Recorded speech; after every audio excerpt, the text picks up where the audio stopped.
MS ধোনিকে নিয়ে বিপাকে Chennai super Kings. তাকে দলে রাখা না রাখা নিয়ে সিদ্ধান্ত আসবে দ্রুতই।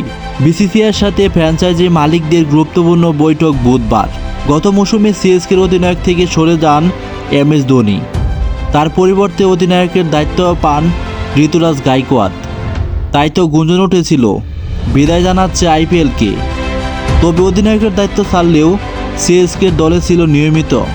আরও একটি IPLের আগে নতুন গুঞ্জন উঠেছে। বেশ কিছু কারণে অনিশ্চিত হয়ে গেছে চেন্নাইয়ে ধোনির ভবিষ্যৎ।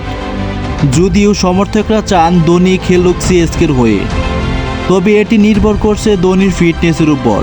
আরও একটি কারণে বিপাকে সিএসকে। 4 জন খেলোয়াড় রিটার্ন করতে পারবে IPLের দলগুলো। তাই তো সিএসকের ভবিষ্যতের কথা ভেবে ঋতুরাজ গাইকোয়াদ, শিবম দুবে, রবীন্দ্র জাদেজা এবং মাতিসা পাত্তিরানাকে ধরে রেখেছে। এই জন্য বাদ MS ধোনি। বুধবার বেশ কিছু দাবি নিয়ে বসবে IPLের দলগুলো। যদি পুরানো ক্রিকেটার থেকে 5 জন ধরে রাখতে পারে, তাহলে ধোনিকে ধরে রাখার চেষ্টা করবে চেন্নাই সুপার কিংস। ক্রিকেট ভিত্তিক ওয়েবসাইট ক্রিকবাজ জানিয়েছে, সিএসকের মালিককে ধোনি জানিয়ে দিয়েছে তার ভবিষ্যতের কথা। এখন দেখার বিষয় ধোনি খেলবে কি খেলবে না।